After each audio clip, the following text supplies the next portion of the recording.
తెలుగు భాషను మ్లేచ్ఛ భాష అన్నారు. అరే ఏం భాష మాట్లాడుతున్నాడు మ్లేచ్ఛుడా అంటే, తెలుగు భాషలో డిక్షనరీ, మొట్టమొదటి డిక్షనరీ మంది మీ నాయన రాజు, ద కింగ్. మనం ఇచ్చాం. CP brown, he was a machinery.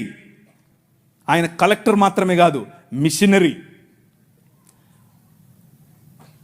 Telugu భాష గద్య భాగంలో మొట్టమొదటి పేపర్ మనది. తెలుగు భాష గద్య భాగంలో మొట్టమొదటి పుస్తకం మనది. వీళ్ళకు వాళ్ళ సొంత రామాయణం మహాభారతాలు కూడా ట్రాన్స్లేట్ చేసుకునే దిక్కు లేదు. అది చేసింది మనమే.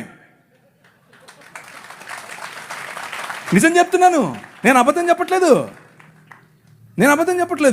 మొట్టమొదటి ట్రాన్స్లేషన్స్ చేసింది కూడా మనమే.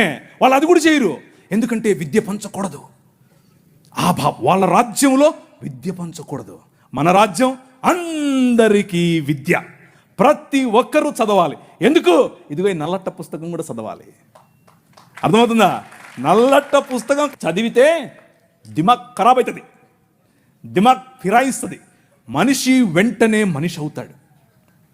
ఈ రాజ్యం మనుషుల కోసం రాజ్యం. ఆ రాజ్యం తలకాయలో నుంచి వచ్చిన వాళ్ళకి మాత్రమే రాజ్యం, భుజాల్లో నుంచి వచ్చిన వాళ్ళకే రాజ్యం.